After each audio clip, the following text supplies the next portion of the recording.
পহেলা বৈশাখের দিন গ্রামে একটা দারুণ জিনিস ঘটে। সেটা হচ্ছে যে আপনি যদি কোনো একটা দোকানে একটা জিনিস নিতে যান এবং দোকানদার যদি কোনোভাবে বুঝতে পারে যে আপনি ওই জিনিসটা বাকিতে নেবেন, তাহলে দোকানদার আপনাকে কোনোভাবেই ওই জিনিসটি দেবে না। দোকানদাররা এই দিনটায় বিশ্বাস করে যে আজকের দিন আমি যদি কাউকে একটি টাকা বাকি দিই, তাহলে পুরো বছরটাই আমার বাকিতেই যাবে।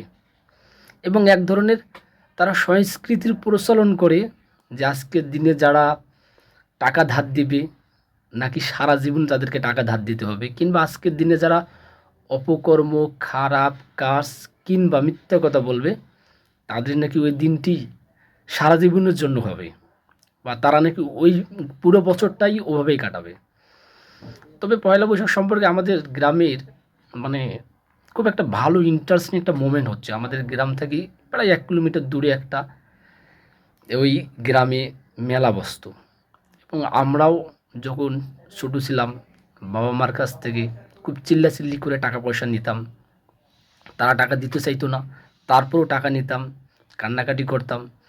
করার পর হচ্ছে আমাদের এলাকার মানুষরা, ছোটো ছেলেপেলে যাই হোক, তাদের সঙ্গে আমরা ওই পহেলায় বৈশাখী দিন ওই মেলাতে যাইতাম। কিন্তু এই মেলাতে যাওয়ার পথে একটা ঘটনা আছে, মানে একটা ইন্টারেস্টিং মোমেন্ট আছে। সেটা হচ্ছে কি, আমাদের যখন এই মেলাতে যাইতে হয়, ওই একটা নদী আছে আমাদের গ্রামে, যেটা যমুনেশ্বর নদী বলা হয়। ওই নদীটা পার হয়ে ওই মেলাতে যাইতে হয়। বৈশাখের যে মেলা বসে গ্রামের মাঝেই বসে, সেখানে যাইতে হবে। তবে ওই বৈশাখ মাসে যখন যে হাঁটু জল থেকে যে পানির কথাটা আছে, বৈশাখী নদীর পানি অনেকটা কমে যায়, এই সম্ভবত হাঁটু পর্যন্ত ওঠে। তারপর যখন আমরা শৈশব ছিলাম, তখন নদী পার হয়ে যখন আমরা যাইতে পারতাম না, আমাদের মনে আছে বেশ কয়েকজন, সেটা ভাই হোক, যারা ওই সময় বড় ছিল, তারা আমাদেরকে ঘাড়ে কিংবা কোলে নিয়ে ওই যমুনেশ্বর নদীটা পার করে দিয়ে আমরা পয়লা বৈশাখে যাইতাম। আবার পয়লা বৈশাখে যাওয়ার সবচেয়ে ভালো একটা পার্ট ছিল কি, আমরা হচ্ছে যে কেনাকাটা করতাম, বিভিন্ন ধরনের কেনাকাটা করতাম। বিশেষ করে যেটা না নিল না সেটা হচ্ছে মুড়ি, জিলাপি, এবং হচ্ছে আদার্স আরও যে খেলনা টেলনাগুলো যে কেনে ছোটো বাচ্চারা। কিন্তু মুড়ি, জিলাপি, তারপর হচ্ছে পাট শাক, ধনিয়া, আরও অনেক রকম যে আইটেমগুলো আছে ওগুলো কিনতেই হবে, এবং প্রত্যেকজনই কেনে আমি দেখি। এবং জিলাপি তারা দোকানে বসে বসে খায়, আমিও খেয়েছি, অনেক মজা। এই জিনিসটা মানে বিগত 2-3 বছর যেহেতু আমাদের রমজান মাস ছিল, হয় নাই। তারপরে হচ্ছে এবার হয়তো বা গ্রামে হইতেছে এইরকম একটা ইয়া মেলা।